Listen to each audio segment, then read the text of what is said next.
માટીની હેલ્થ સુધરે, માટી પુનઃજીવિત થાય અને માટી સાથે જ બધું જોડાયેલું છે. આપણું શરીર, માનવ શરીર હોય, પ્રાણીઓ, પંખી, વનસ્પતિ, એ બધા માટીમાંથી બનેલા છે. માટીની અંદર જ ફરી પાછા મળી જાય છે. તો જેટલી માટી સારી એટલી બધાની તંદુરસ્તી સારી. એવું પ્રકૃતિની આખી સિસ્ટમ ડેવલપ થઈ શકે. માનવનું આરોગ્ય પણ વન હેલ્થ કન્સેપ્ટ આપણે જોઈશું તો તેની અંદર પણ મુખ્યત્વે માટી, વનસ્પતિ, પ્રાણીઓ અને મનુષ્ય એકબીજાના હેલ્થ ઉપર એકબીજાની અસર આ પ્રમાણે જોડાયેલી છે. અહીંયા થોડા મહિનાઓ પહેલાં સદગુરુ બનાસકાંઠાની અંદર આવ્યા હતા. દુનિયાની અંદર એમણે એક સેફ સોઇલ માટેનું અભિયાન ચલાવ્યું ઈશા ફાઉન્ડેશનના માધ્યમથી. અને એ વખતે બનાસની ધરતી પર આવ્યા પછી એમણે કેટલીક વાતો અહીંયા કરી હતી કે આપણી બધાની જવાબદારી થાય છે કે આપણે માટીને બચાવવી જોઈએ. અને આપણને કેટલાક કામો પણ સોંપીને ગયા હતા કે આવું કરી શકાય.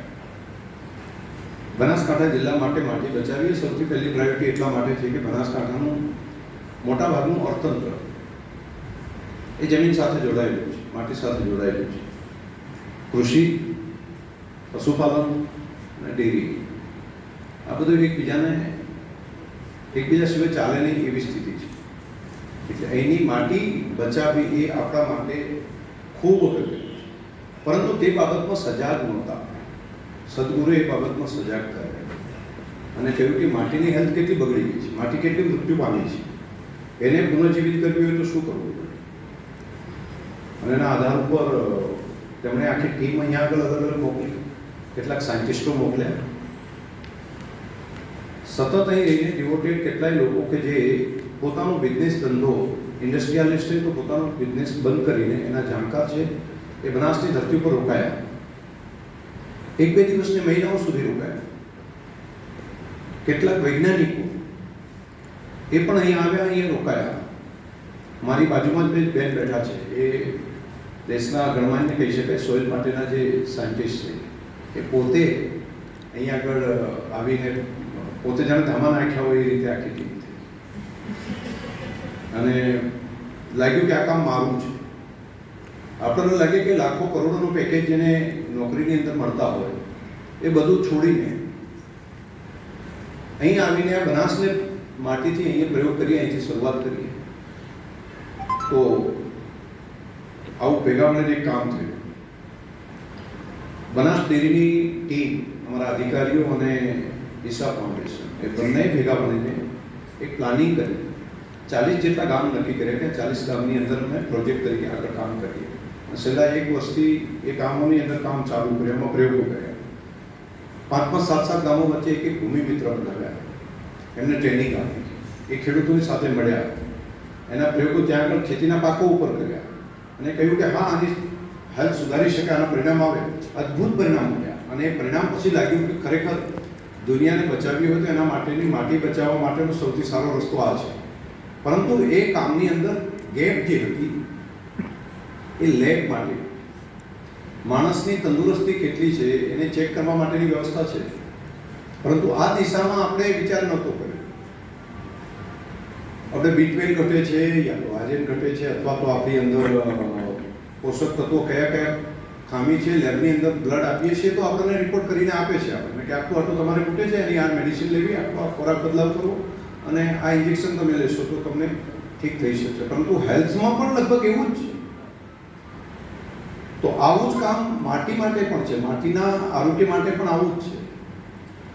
માટી જીવંત છે, પરંતુ જ્યાં સુધી એના પ્રયોગ ના થાય, જ્યાં સુધી એનું સંશોધન ના થાય, જ્યાં સુધી એનું વિજ્ઞાન ના થાય, ત્યાં સુધી એ દેખાતું નથી. ભારતની પહેલી એવી લેબ તૈયાર થઈ છે કે જેમાં માટી જીવંત છે એની આપણને ખબર પડે છે, અને કેટલી જીવંત છે એની ખબર પડે છે, એમાં કયો રોગ છે એની ખબર પડે છે, એની બીમારી શું છે એની ખબર પડે છે, એ બીમારીને ઠીક કરવા માટે કઈ દવા જોઈએ, કયો ખોરાક જોઈએ, કઈ ફૂડ સપ્લિમેન્ટ જોઈએ, જે માણસ માટે છે. એવું જ આપણી જમીન માટે છે. અને આવું એક અદ્ભુત કામ આપણે ત્યાં થયું છે.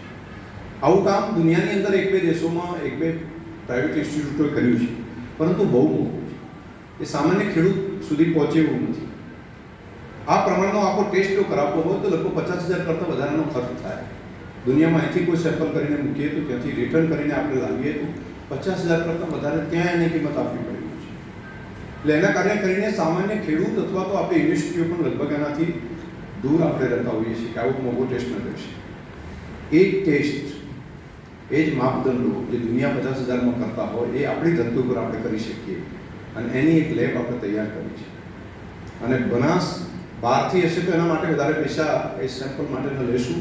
ઈશા ફાઉન્ડેશન અને ડેરી બેસીને જે નક્કી કરે તે, પરંતુ બનાસના ખેડૂતોને સહજતાથી સરળતાથી મળી શકે એ પ્રમાણનું એક અભિયાન હાથ ઉપર લીધું છે. અને એ લગભગ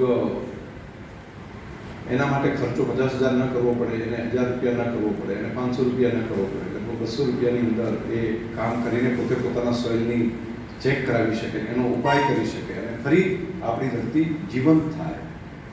એનું જે અભિયાન આપણે ત્યાં કર્યું છે એની લોકાર્પણ, એટલે ઓલરેડી આપણી લેબ તૈયાર થઈ ગઈ છે. હવે એને આવતીકાલથી એને ચાલુ કરવાનું છે ઇનોગ્રેશનનું કામ.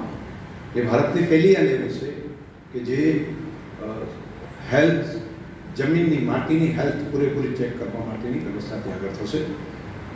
પત્રકાર મિત્રોને પણ આ લેબ જોવા માટે પણ નિમંત્રણ છે મારું. તમને એટલા માટે કે આનું અવેરનેસ કરવી ખૂબ જરૂરી છે અને એની જાણકારી લોકો સુધી પહોંચાડવી ખૂબ જરૂરી છે. એટલે જેટલો રોલ સાયન્ટિસ્ટોનો છે જેને ધરતી ઉપર લાવવાનું નોલેજને લેબ સુધી તૈયાર કરવાનું, પણ લેબથી લેન્ડ સુધી લઈ જવા માટે તમે ખૂબ મોટી ભૂમિકા ભજવી શકો છો બધા પત્રકાર મિત્રો.